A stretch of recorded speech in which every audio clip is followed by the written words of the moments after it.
One take is NBA One Take, featuring yours truly, Pretty Boy Laker. And you can follow me on YouTube and everything. It's a little early morning.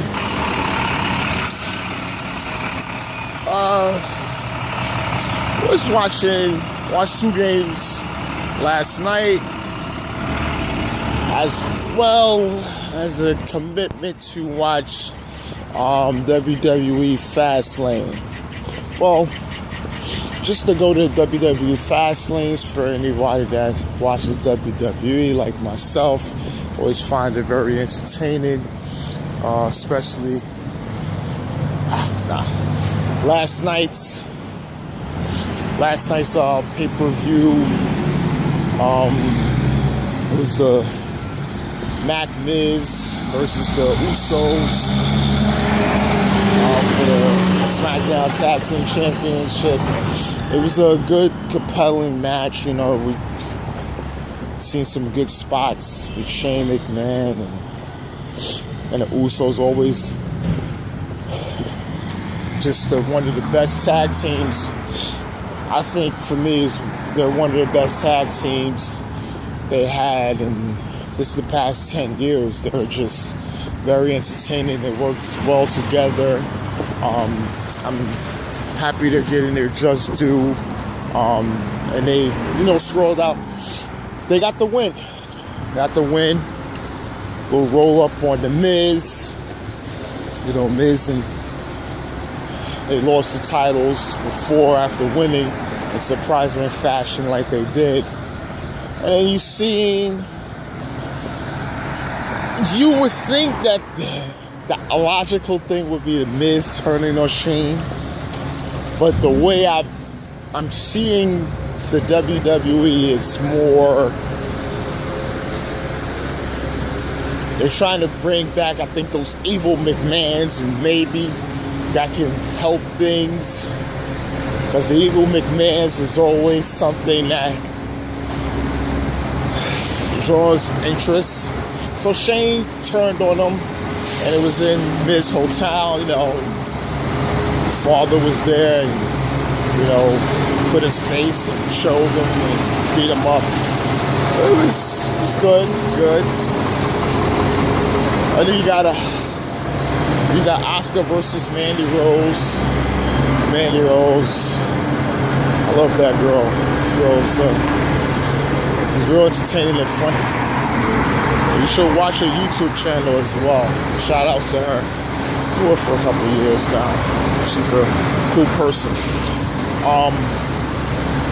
But it was a good match. We're just seeing her tag team partner Sonya Deville did a big boo-boo, and it cost her with a super kick to Asuka, and Asuka defended her championship. It's interesting to see where this goes, knowing WrestleMania's around the corner. Where would this put it? Where would put Asuka as she defends her title? Because I'm not really seeing anyone being built that way besides Mandy. So it's to be seen. Then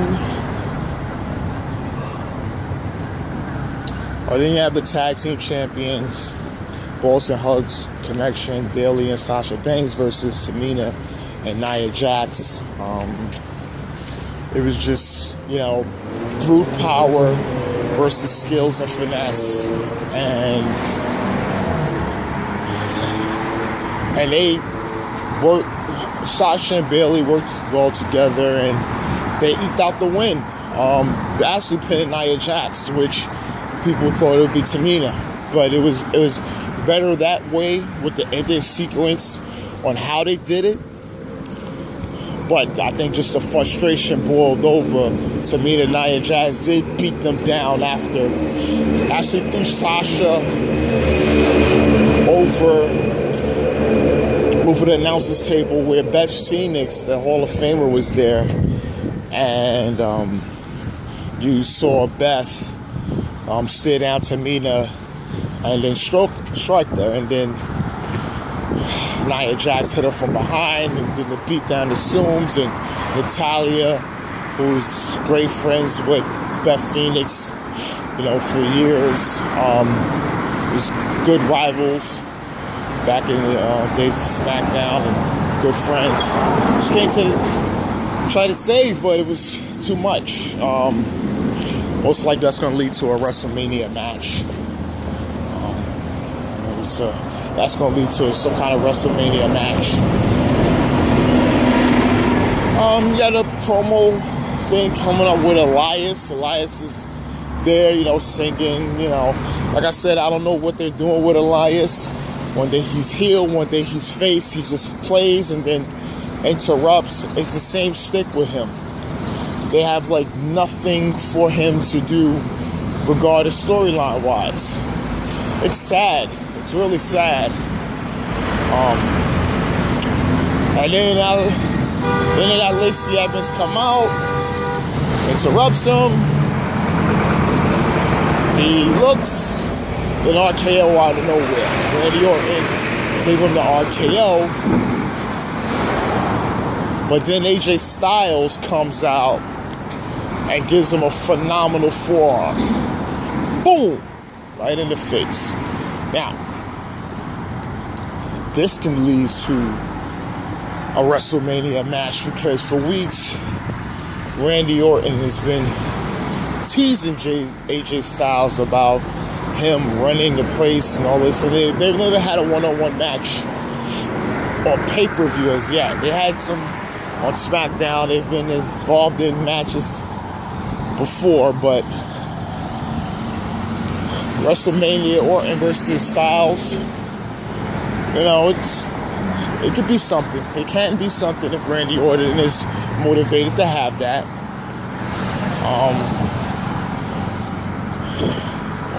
But we'll see with that. We'll see what they do with that. But most likely that's going to be a match. And then going back to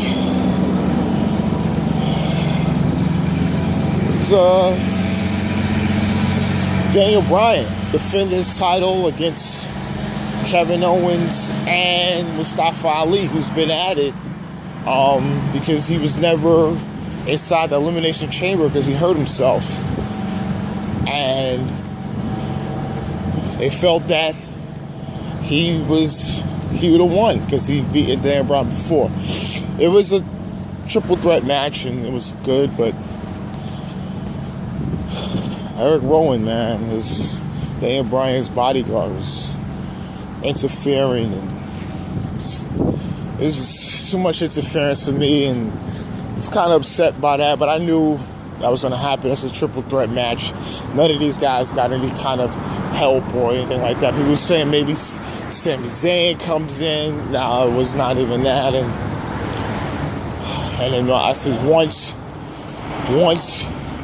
Kevin Owens was eliminated for the situation, it was just about a man at a time before Mustafa Ali do a high-risk move, and then Bryan capitalized it when he went for, I think, somewhat of a Falcon Arrow, and then Bryan came with the running knee, and it was over. He defended his title. Eric Rowan pummeled on Mustafa Ali after the match, and he defends it. Then, oh behold, Kofi Mania. Fans was cheering for him. He was in the back with Vince McMahon. Vince McMahon made a handicap match for him versus The Bar. And you see The Bar was just too much. And you see guys trying to come, his New Day, Big E, and Xavier Woods come out, and it was attacked by Sensei Nakamura and Rusev, who's actually a phenomenal team too. We'll see what they do with that, and they knocked them out, and the Bar just pummeled on Kofi, and it was just over. It was just too much for Kofi Mania.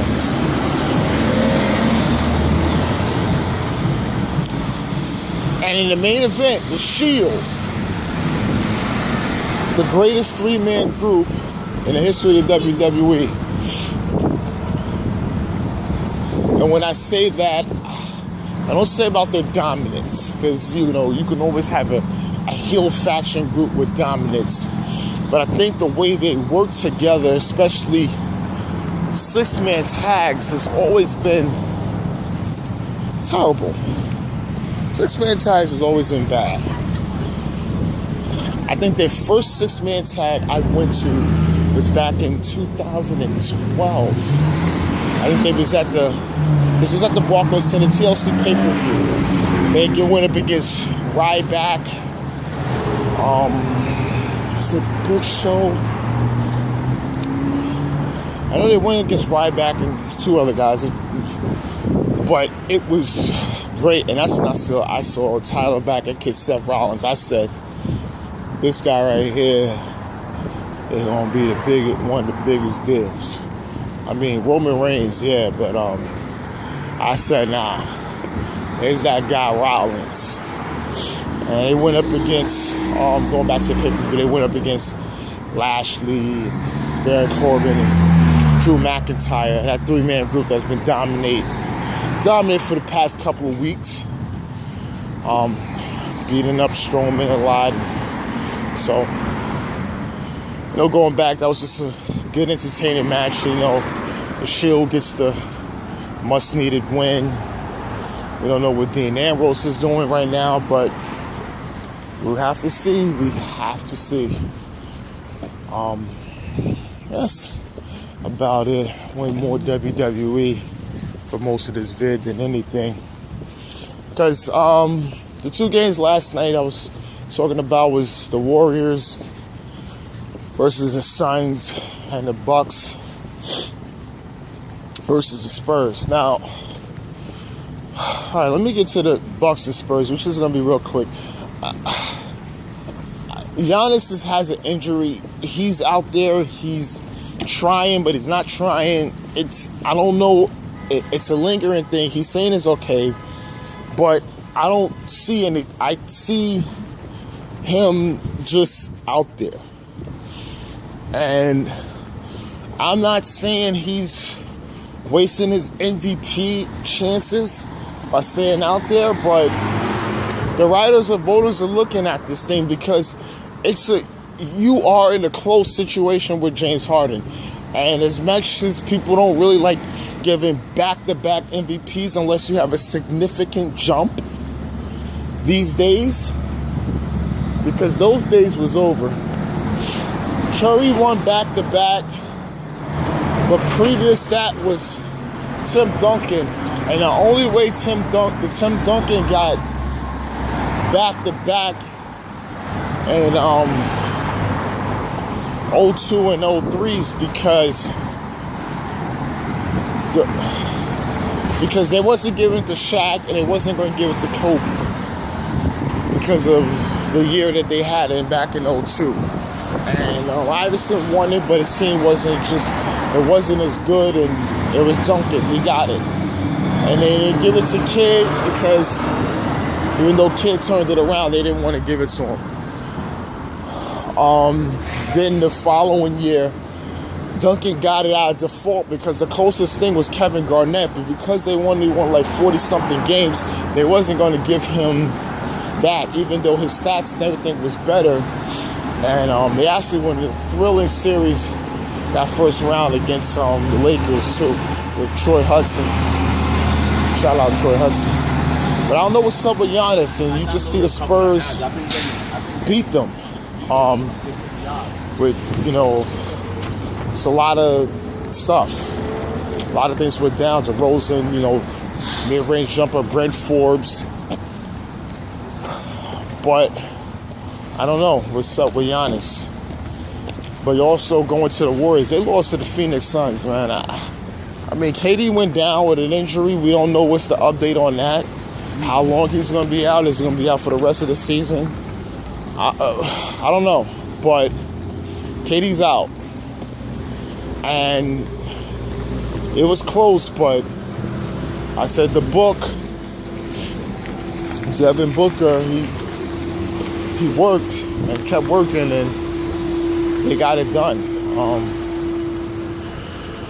So I have to see with this KD thing what's gonna happen. I mean, Steph tried, but we have to see, because this KD injury is a big one. This is a big injury, and I don't know what to say. Well, this is NBA One Take. This is Pretty Boy Laker, and I'm out.